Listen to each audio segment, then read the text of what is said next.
வேந்தரின் ஒரு நாள் ஒரு பொழுது இரவு செய்திகளுக்காக சந்திரா. முதலில் தலைப்புச் செய்திகள். சரக்கு வாகனங்களில் மக்களை அழைத்துச் செல்லக்கூடாது. தலைமை தேர்தல் அலுவலர் ராஜேஷ் லக்கானி உத்தரவு. தமிழக சட்டப்பேரவை தேர்தலில் பண விநியோகத்தை தடுக்க வேண்டும். தேர்தல் ஆணையரிடம் திமுக காங்கிரஸ் புகார். பணத்தால் வாக்குகளை வாங்கும் முயற்சி பலிக்காது. டாக்டர் பாரிவேந்தர் பேச்சு. தேர்தலில் போட்டியிடுவதில்லை என்ற முடிவில் மாற்றமில்லை. வைகோ உறுதி.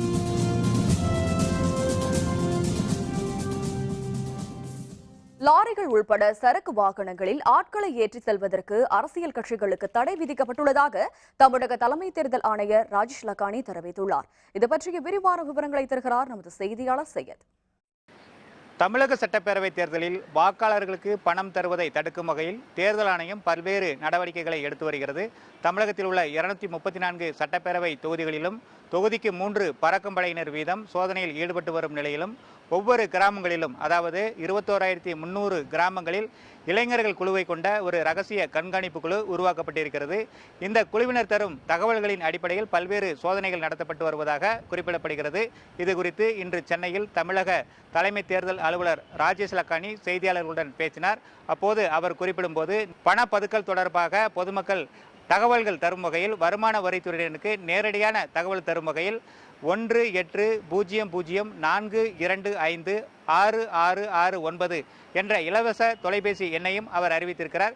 இந்த தொலைபேசியின் மூலமாக நேரடியாக தொடர்பு கொண்டால் வருமான வரித்துறையினர் சோதனையில் ஈடுபடுவார்கள் என்றும் அவர் குறிப்பிட்டிருக்கிறார். தேர்தல் பிரச்சாரத்திற்காக மக்களை சரக்கு வாகனங்களை அழைத்து செல்வதாக சென்னை உயர்நீதிமன்றத்தில் ஒரு வழக்கு தொடரப்பட்டிருந்தது. இது தொடர்பாக விளக்கம் அளித்த தேர்தல் அலுவலர் ராஜேஷ் லக்கானி, குறிப்பாக சரக்கு வாகனங்களில் வாக்காளர்களை அழைத்து சென்றால் அவர்களுக்கு மோட்டார் வாகன சட்டத்தின்படி கடுமையான நடவடிக்கை எடுக்கப்படும் என்றும் குறிப்பிட்டிருக்கிறார். அதேபோல வருகின்ற 29ஆம் தேதி திருத்தப்பட்ட வாக்காளர் பட்டியல் வெளியிடப்பட இருப்பதாகவும் அவர் குறிப்பிட்டிருக்கிறார். வேந்தர் செய்திகளுக்காக சென்னை தலைமைச் செயலகத்திலிருந்து ஒளிப்பதிவாளர் மணிகண்டனுடன் செய்யது.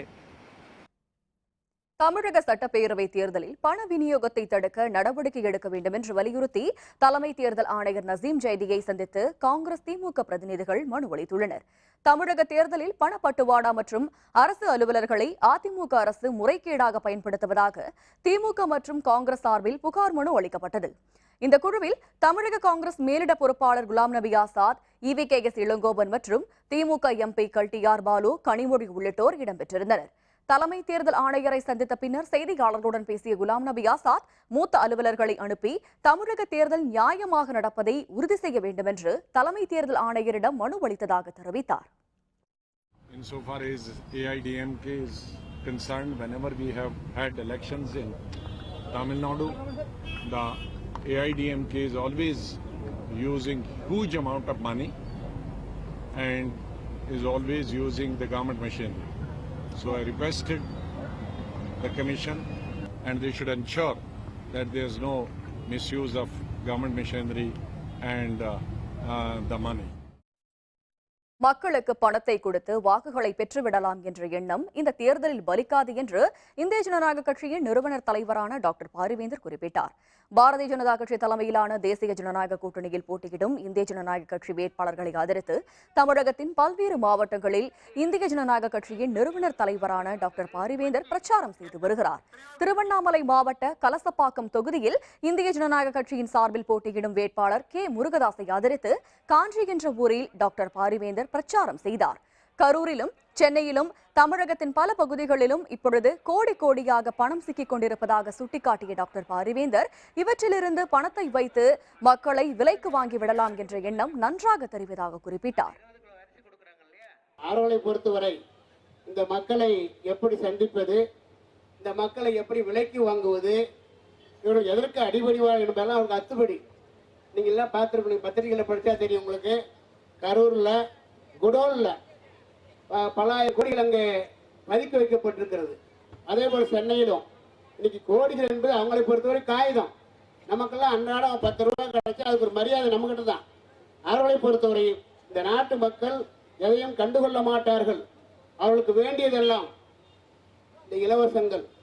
அந்த இலவசங்களை கொடுத்தால் அதன் மூலமாக எத்தகைய நிலையிலும் எந்த நிலையிலும் நமக்கு வாக்களிப்பார்கள் என்ற ஒரு எண்ணம் இருந்து கொண்டிருக்கிறது. காரணம் அப்படி நம்ம அடிமைப்படுத்தி வச்சிருக்கிறாங்க. மேலும் பேசுகையில் கடந்த 50 ஆண்டுகளாக மாறி மாறி திராவிட கட்சிகளை ஆட்சி வந்து கொண்டிருக்கிறது என்று குறிப்பிட்ட டாக்டர் பாரிவேந்தர் மாற்றம் என்பதை இல்லாமல் போய்விட்டது என்றும் மாற்றம் இல்லாத நாடு அடிமை நாடுதான் என்றும் கூறினார். 1967க்கு பிறகு திராவிட கட்சிகள் தமிழ்நாட்டை இன்றைக்கு அடிமைப்படுத்தி விட்டார்கள். நான் அதை ஏன் சொல்றேன்னு கேட்டீங்கன்னா, ஒரு நாடு சுதந்திர நாடா அல்லவா என்பதை நீங்கள் அறிவதற்கு அங்கே ஆளுகிற அரசு மாறி மாறி வர வேண்டும். அங்கே வருகிற முதல்வர்கள் மாறி மாறி வர வேண்டும். நீங்க சொல்லலாம் 2 பேரும் மாறி மாறி தானே வராங்க, அம்மாவும் மாறி வராங்க, ஐயாவும் மாறி வரான்னு சொல்லலாம். அவங்க 2 பேரும் மாறி மாறி அல்ல, அவங்களும் ஒரே கட்சி தான். அவங்க 2 மாறுபட்டவர்கள் அல்ல. இவர் செய்யல அத்தனை ஊழலையும் அவர்கள் செய்வார்கள். வேண்டுமானால் அந்த ஊழலில் சற்று கூட குறை இருக்கும். ஒருவேளை திமுக ஒரு வேலைக்கு ஏதோ ஒரு வேலைக்கு 10 லட்சம் கேட்டிருந்தால் இவர்கள் வந்தால் 15 லட்சம் கேட்பாங்க. ஒரு ஆசிரியர் வேலைக்கு 10 லட்சம் கேட்டிருந்தால் இவங்க 20 லட்சம் கேட்பாங்க. ஆக இவர்கள் 2 பேருக்கும் ஊழலை பொறுத்தவரை எந்த மாற்றமும் இல்லை என்பதை நீங்கள் நன்றாகவே அறிவீர்கள். நான் சொல்லி தெரிய வேண்டிய அவசியம் இல்லை. நீங்கள் அத்தனை பேரும் நிச்சயமாக அனுபவப்பட்டிருப்பீர்கள். ஆக இந்த ஊழல் கட்சிகளை ஊரெல்லாம் பேசுகிறார்களே, அதன் குறிப்பாக இந்த தேர்தலில் எப்படியாவது இவர்களை வீட்டுக்கு அனுப்பிவிட வேண்டும், ஒரு மாற்றத்தை உருவாக்க வேண்டும். பிரச்சாரத்தில் முதன்மை அமைப்பு செயலர் எஸ் வெங்கடேசன், செய்தி தொடர்பாளர் வழக்கறிஞர் பாலு, தேர்தல் பணிக்குழு செயலர் ஆரோக்கியம், மாவட்ட ஐஜேகே தலைவர் ரேணு, பாரதிய ஜனதா தலைவர் நேரு உள்பட பல தலைவர்களும் ஏராளமான தொண்டர்களும் பங்கேற்றனர்.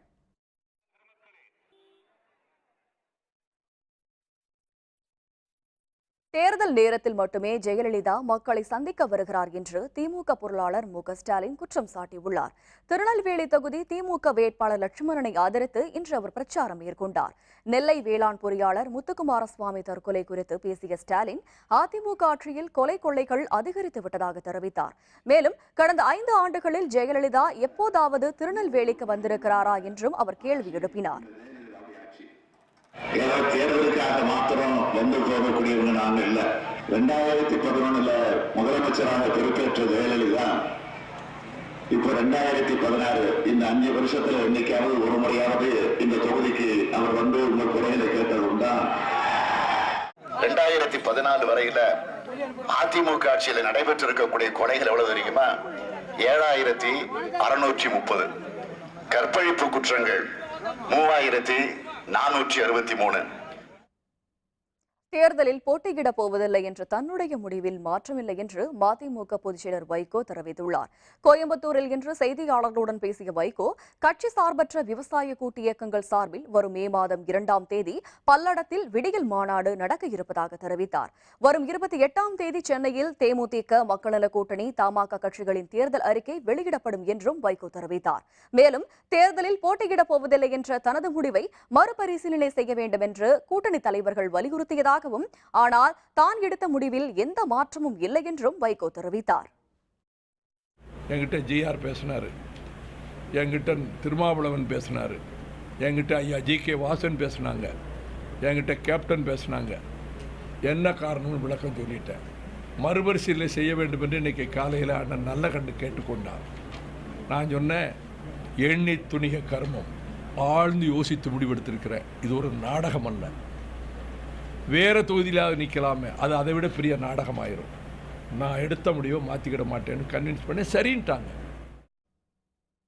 வரும் பேரவைத் தேர்தலுக்கான வேட்புமனு தாக்கலில் 3வது நாளாக இன்று வேட்புமனு தாக்கல் செய்தவர்கள் எத்தனை பேர், மனு தாக்கல் செய்த விஐபிகள் யார்? இது பற்றிய விரிவான விவரங்களை தருகிறார் நமது செய்தியாளர் கோபிநாத்.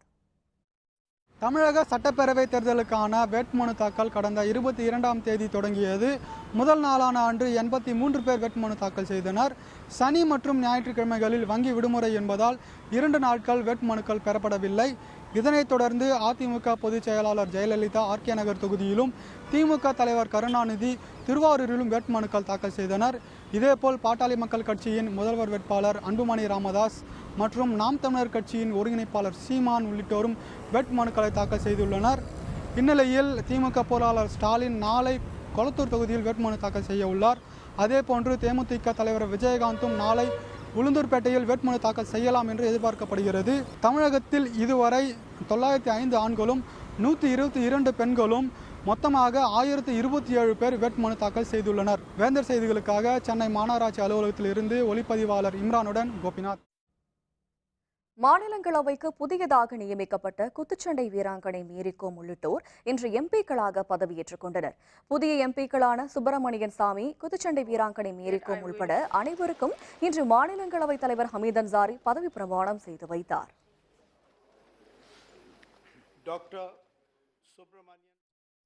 கர்நாடகத்தில் வறட்சி பாதித்த பகுதிகளை பார்வையிட வந்த மாநில முதல்வர் சித்தராமையாவை பாதிக்கப்பட்ட மக்கள் முற்றுகையிட்டனர். கர்நாடக மாநிலத்தின் பல பகுதிகளில் வறட்சியால் குடிநீருக்கு கடும் தட்டுப்பாடு நிலவுகிறது. மக்கள் ஒரு குடம் நீருக்காக நீண்ட வரிசையில் காத்திருக்கிறார்கள்.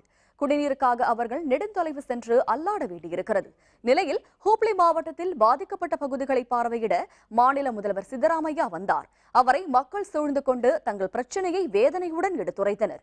உரிய நடவடிக்கை எடுப்பதாக அவர்களிடம் தெரிவித்த முதல்வர் சித்தராமையா பின்னர் கிளம்பிச் சென்றார்.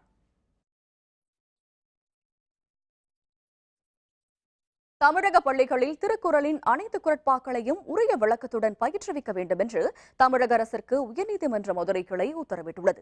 தமிழக பள்ளிகளில் 6 வகுப்பு மற்றும் 12ஆம் வகுப்பு வரை திருக்குறள் மனப்பாட பகுதியாக மட்டுமே உள்ளது என்றும் வரும் கல்வியாண்டு முதல் திருக்குறளை பாடத்திட்டத்தில் சேர்க்க வேண்டும் என்று உயர்நீதிமன்ற மதுரை கிளையில் ஓய்வு பெற்ற அரசு ஊழியர் ராஜரத்தினம் என்பவர் பொதுநல மனு ஒன்றை தாக்கல் செய்திருந்தார். இந்த மனு மீதான விசாரணை நடைபெற்று முடிவடைந்த நிலையில் திருக்குறளின் அறத்துப்பால், பொருட்பாலில் உள்ள அனைத்து குறட்பாக்களையும் மாணவர்களுக்கு விரிவாக சொல்லித்தர வேண்டும் என்று உயர்நீதிமன்ற மதுரை கிளை நீதிபதி மகாதேவன் உத்தரவிட்டார். வரும் கல்வியாண்டு முதல் இதை நடைமுறைப்படுத்த வேண்டும் என்றும் தமிழக அரசிற்கு அவர் உத்தரவிட்டார். வேட்பாளர்களுக்கு பாதுகாப்பு வேண்டும், அன்புமணி ராமதாஸ் கோரிக்கை. விவரம் விளம்பர இடைவேளைக்கு பிறகு.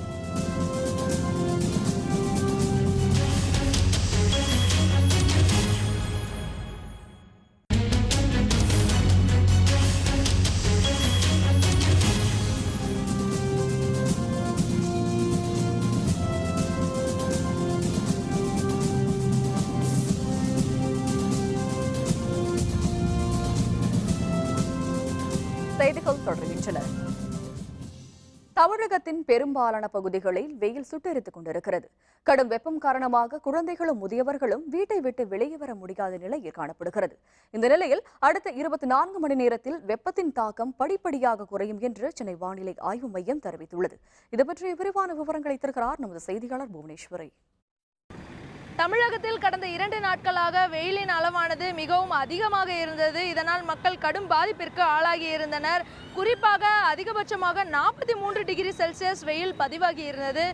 மேற்கு திசையிலிருந்து ஈரப்பதமான காற்று வீசாததால் இந்த வெயிலானது அதிகரித்திருந்ததாக ஏற்கனவே அறிவிக்கப்பட்டிருந்தது. சென்னையில் 2 நாளாக வெயில் அதிகமாக இருக்குது. இன்றைக்கி வெயில் கொஞ்சம் கம்மியாக இருக்குன்னு சொல்லியிருக்காங்க. இந்த வெயில்னால எங்கேயும் வெளியே போக முடியல, எங்கேயும் எதுவும் பண்ண முடியல. இன்னைக்கு கொஞ்சம் கம்மியாக இருக்குன்னு சொல்லியிருக்காங்க. இன்னும் மே மாதம் நினச்சாதான் எப்படி இருக்கும் என்னான்னு தெரில. ரொம்ப கஷ்டமாக இருக்குது வெயில்னால. பசங்க ரொம்ப அழுகுறாங்க, ரொம்ப வேர்க்குது பசங்களுக்கு. அதனால் காற்றே இல்லை, ரொம்ப வெயிலாக இருக்குது. தெற்கு மற்றும் தென்கிழக்கு பகுதியில் இருந்து ஈரப்பதமான காற்று வீச தொடங்கியுள்ளதாக வானிலை ஆய்வு மையம் தெரிவித்துள்ளது. இதன் காரணமாக இனி வரும் 24 மணி நேரத்திற்கு படிப்படியாக வெயிலின் அளவானது தமிழகத்தில் குறையும் என்று வானிலை ஆய்வு மையம் தெரிவித்துள்ளது. அதே போன்று தென் மாவட்டங்களிலுமே வெயிலின் தாக்கமானது அதிகமாக இருந்தது என்றே சொல்லலாம். இந்த ஈரப்பதமான காற்றினால் தென் மாவட்டங்களிலும் வெயிலானது படிப்படியாக குறையும் என்று எதிர்பார்க்கப்படுகிறது. வேந்தர் செய்திகளுக்காக சென்னை அண்ணா சாலையிலிருந்து ஒளிப்பதிவாளர் கார்த்திகுடன் புவனேஸ்வரி. சென்னையில் 406 வாக்குச்சாவடிகள் பதற்றமானவை என கண்டறியப்பட்டுள்ளதாக, அங்கு பாதுகாப்பை அதிகரிக்க நடவடிக்கை மேற்கொள்ளப்பட்டுள்ளதாகவும் சென்னை மாநகராட்சி ஆணையரும் மாவட்ட தேர்தல் அலுவலருமான சந்திரமோகன் தெரிவித்துள்ளார். சென்னை எழும்பூரில் முதியோருக்கு வாக்காளர் அடையாள அட்டை வழங்கும் நிகழ்ச்சி நடைபெற்றது. இதில் பங்கேற்ற சந்திரமோகன் பின்னர் செய்தியாளர்களுடன் பேசினார். அப்பொழுது சென்னையில் உரிய ஆவணங்கள் இன்றி கொண்டு செல்லப்பட்ட 7,70,00,000 ரூபாய் பணப்பறிமுதல் செய்யப்பட்டுள்ளதாக தெரிவித்தார். சென்னை மாவட்டத்திற்குட்பட்ட தொகுதிகளில் இதுவரை 42 பேர் வேட்புமனு தாக்கல் செய்துள்ளதாக கூறிய சந்திரமோகன், பதற்றமான 406 வாக்குச்சாவடிகளில் பாதுகாப்பு அதிகரிக்கப்படும் என தெரிவித்தார். 406 வாக்குச்சாவடிகள் வல்னரபிள் என கிளாசிஃபை பண்ணுறதுக்கான ஏற்பாடு நடந்துட்டு இருக்கின்றது. அந்த ஏரியாவில் இருக்கின்ற கிரிமினல் ப்ரொசீஜர் கோடில் செக்ஷன்ஸ் படி பைண்ட் ஓவர் பண்ணியிருக்கின்றோம். இது இல்லாமல் நான் பெயிலபிள் வாரண்ட்ஸ் எல்லாமே எக்ஸிக்யூட் பண்ணியிருக்கின்றோம். இந்த ஏரியாஸில் போலீஸ் ஏரியா டாமினேஷன் ஒர்க்ஸ் பண்ணிட்டு இருக்கிறாங்க. வைகோ தேர்தலில் போட்டியிடாததற்கு தோல்வி பயம்தான் காரணம் என்று பாரதிய ஜனதாவின் தேசிய செயற்குழு உறுப்பினர் இளகணேசன் கூறியுள்ளார். சிவகங்கை மாவட்ட காரைக்குடியில் செய்தியாளர்களை சந்தித்த அவர், வரலாற்றில் முதலாக இந்த தேர்தலில்தான் அதிக அளவில் IPS, IAS அலுவலர்கள் மாற்றப்பட்டிருப்பதாக கூறினார். தேர்தல் ஆணையம் பறிமுதல் செய்த பணத்தை எந்த கட்சி யாருக்காக கொடுத்து வைத்திருப்பது என்பதை தேர்தல் தேதிக்கு முன்னர் தேர்தல் ஆணையம் பகிரங்கமாக அறிவிக்க வேண்டும் என்றும் இளகணேசன் கேட்டுக் கொண்டார். யாரோ ஒரு 50 பேர் கருப்பு கொடி காட்டினார்கள், எதிர்ப்பு தெரிவித்தார் என்பதற்காக களத்தை விட்டு ஓடுவது வீரனு அல்ல. என்னை பொறுத்தவரையில் போட்டியிடப் போவதில்லை என்பது ஏற்கனவே எடுத்த முடிவு. வெற்றி பெறப் போவதில்லை என்று தெரிந்த பிறகு இந்த நேரத்தில் தான் தோல்விவிட்டால் அவமானம் என்று கருதி முன்னதாகவே இந்த முடிவை, புத்திசாலித்தனமான ஒரு முடிவை எடுப்பதாக நினைத்து செய்திருக்கிறார். தேர்தல் அறிக்கையை கூட வெளியிட முடியாத ஒரு ஆட்சி தமிழகத்தில் நடைபெற்று வருவதாக திமுக முன்னாள் அமைச்சர் ராசா குற்றம் சாட்டியுள்ளார்.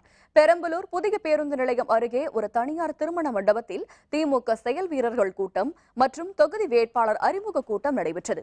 அதில் பெரம்பலூர் சட்டப்பேரவை தொகுதி திமுக கூட்டணி வேட்பாளரான சமூக சமத்துவப்படை தலைவர் சிவகாமியை முன்னாள் மத்திய அமைச்சர் ராசா அறிமுகப்படுத்தி பேசினார். தமிழகத்தில் முடங்கி போன ஒரு ஆட்சி நடைபெறுகிறது. சட்டப்பேரவை உறுப்பினர்கள், நாடாளுமன்ற உறுப்பினர்கள் மக்களை சந்திக்க முடியாத ஒரு ஆட்சி நடைபெறுகிறது என ராசா அப்பொழுது குற்றம் சாட்டினார். தமிழ்நாட்டில் ஒரு முடங்கி போன ஆட்சி, தேர்தல் அறிக்கை கொடுக்க முடியாத ஒரு ஆட்சி, சட்டமன்ற உறுப்பினர்கள், நாடாளுமன்ற உறுப்பினர்கள் மக்களை சந்திக்க முடியவில்லை. இவ்வளவு பெரிய வெள்ளத்தில் ஒரே ஒரு மந்திரி கடலூர் தமிழனா, சென்னையில் தமிழனா, நாகர்கோவில் தமிழனா, பயந்து பாண்டிச்சேரியில் தண்ணி கொண்டு பார்த்துட்டு ஓடிட்டு கொடுமை இந்த அரசாங்கத்துக்கு எங்களால் பார்க்க முடியுமா? தேர்தல் நேரங்களில் வேட்பாளர்களுக்கு பாதுகாப்பு வழங்க வேண்டும் என பாட்டாளி மக்கள் கட்சியின் இளைஞரணி தலைவர் அன்புமணி ராமதாஸ் கோரிக்கை விடுத்துள்ளார். தருமபுரி சட்டப்பேரவை தொகுதிக்கான பாமக தேர்தல் அலுவலகத்தை திறந்து வைத்த அன்புமணி ராமதாஸ் பின்னர் செய்தியாளர்களுடன் பேசினார். வைகோ தேர்தலில் போட்டியிடாமல் விலகிக் கொண்டது அவரது தனிப்பட்ட விருப்பம்.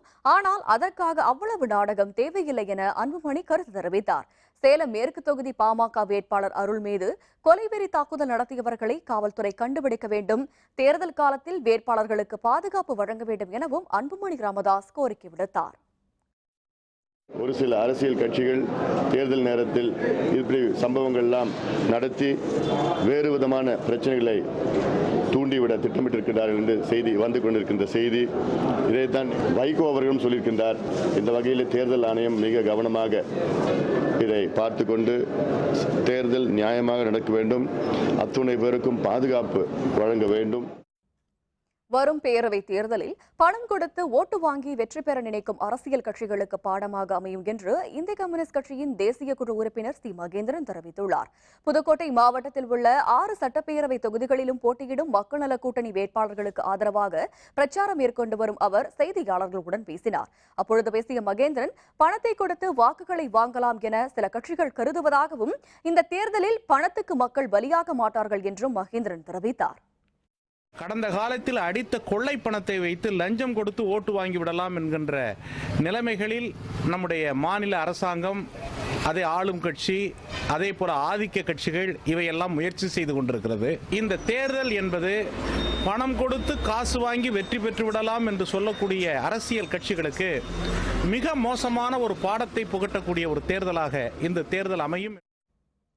கடலூர் தொகுதியில் நாம் தமிழர் கட்சியின் ஒருங்கிணைப்பாளர் சீமான் இன்று வேட்புமனு தாக்கல் செய்தார். வரும் பேரவைத் தேர்தலில் நாம் தமிழர் கட்சி தமிழகத்தின் 234 தொகுதிகளிலும் தனித்து போட்டியிடுகிறது. அதன் ஒருங்கிணைப்பாளர் சீமான் கடலூர் தொகுதியில் போட்டியிடுவதாக அறிவிக்கப்பட்டிருந்தது. இந்நிலையில் கடலூர் கோட்டாட்சியர் அலுவலகத்தில் தேர்தல் அலுவலர் உமா மகேஸ்வரியிடம் சீமான் வேட்புமனுவை தாக்கல் செய்தார். மாற்று வேட்பாளராக சீமானின் மனைவி கயல்விழியும் மனு தாக்கல் செய்தார்.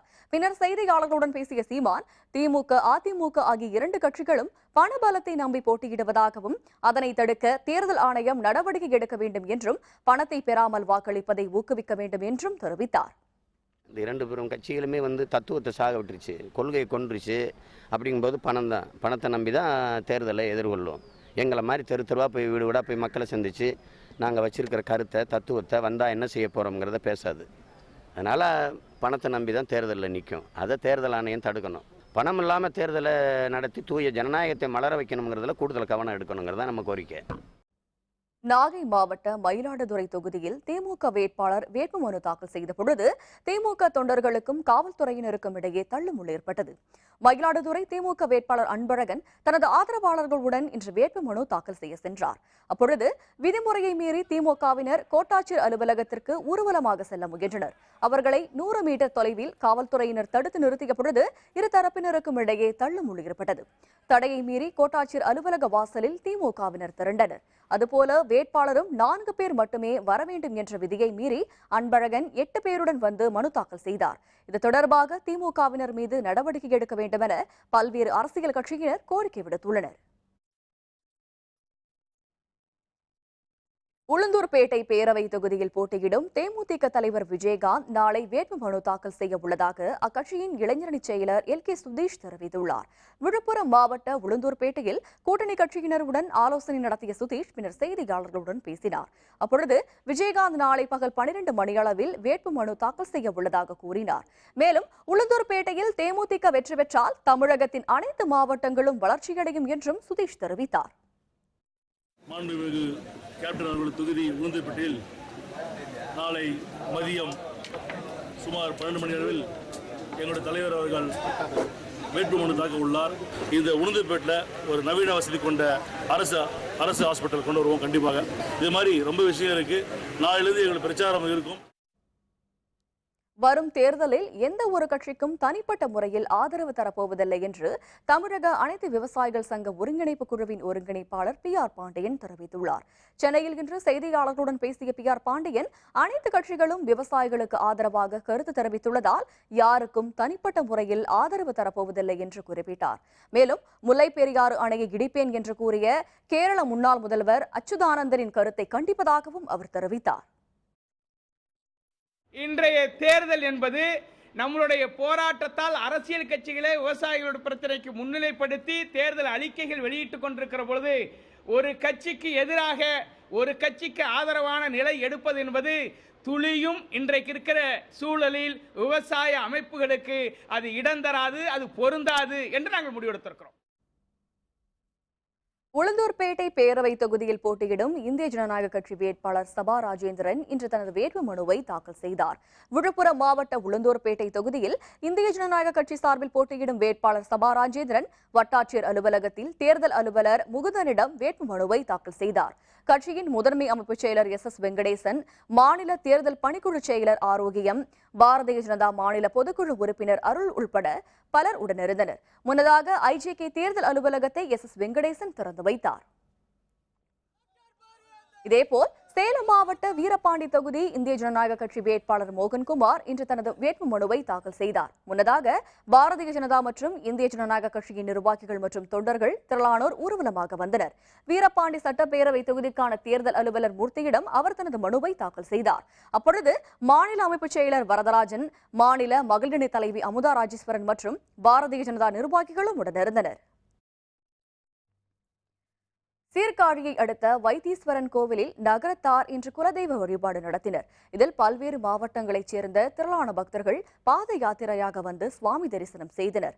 நாகப்பட்டினம் மாவட்டத்தில் உள்ள வைத்தீஸ்வரன் கோவிலில் அருள்மிகு தையல் நாயகி சமேத வைத்தியநாத சுவாமி கோவில் உள்ளது. நவகிரகங்களில் செவ்வாய் தலமாக உள்ள இந்த கோவிலில் இருக்கும் சுவாமியையும் அம்மனையும் புதுக்கோட்டை மற்றும் சிவகங்கை மாவட்டங்களில் 96 ஊர்களைச் சேர்ந்த நகரத்தார் குலதெய்வமாக வழிபடுகின்றனர்.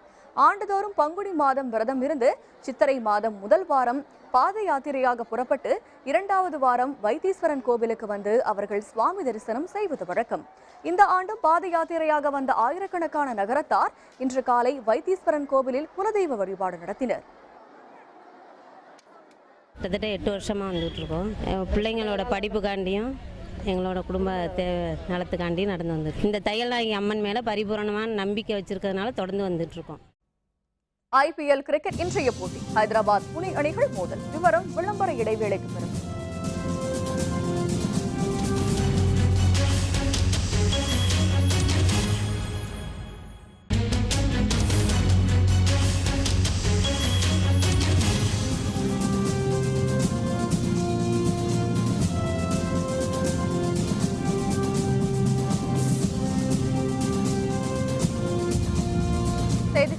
வருகின்றன. இனி அயலக செய்திகள்.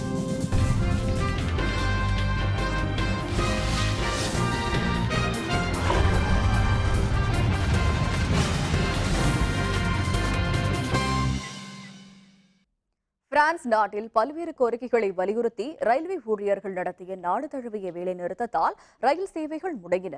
பிரான்ஸ் நாட்டு ரயில்வே தொழிற்சங்கங்கள் ரயில்வே ஊழியர்களுக்கு தேசிய அளவிலான புதிய ஒப்பந்தம் வேண்டும், பணிச்சூழலை மாற்ற வேண்டும் என வலியுறுத்தி வருகின்றன. இவை தொடர்பாக பிரான்ஸ் நாடு முழுவதும் இன்று ரயில்வே ஊழியர்கள் வேலை நிறுத்தத்தில் இறங்கினர். இதனால் அதிவேக ரயில் சேவை கடும் பாதிப்படைந்தது. ரயில் நிலையங்களில் பல ஆயிரம் பயணிகள் தவிக்கும் நிலை ஏற்பட்டது. பிரான்ஸ் நாட்டில் ஈரோ கோப்பை கால்பந்து போட்டிகள் நடக்கவிருக்கும் தருணத்தில் அப்பொழுதும் இதுபோன்ற ரயில் வேலைநிறுத்தம் நடைபெறும் என தொழிற்சங்கங்கள் எச்சரித்துள்ளன.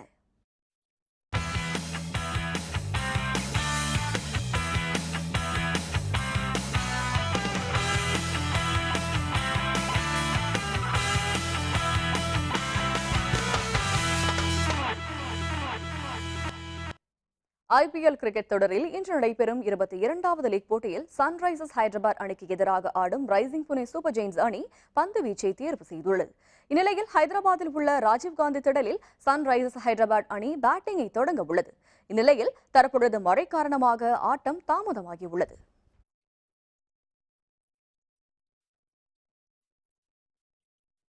மீண்டும் தலைப்புச் செய்திகள். சரக்கு வாகனங்களில் மக்களை அழைத்துச் செல்லக்கூடாது. தலைமை தேர்தல் அலுவலர் ராஜேஷ் லக்கானி உத்தரவு.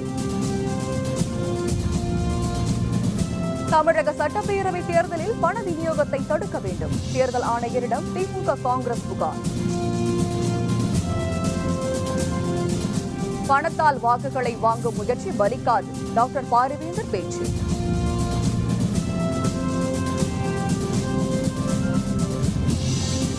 தேர்தலில் போட்டியிடுவதில்லை என்ற முடிவில் மாற்றமில்லை. வைகோ உறுதி.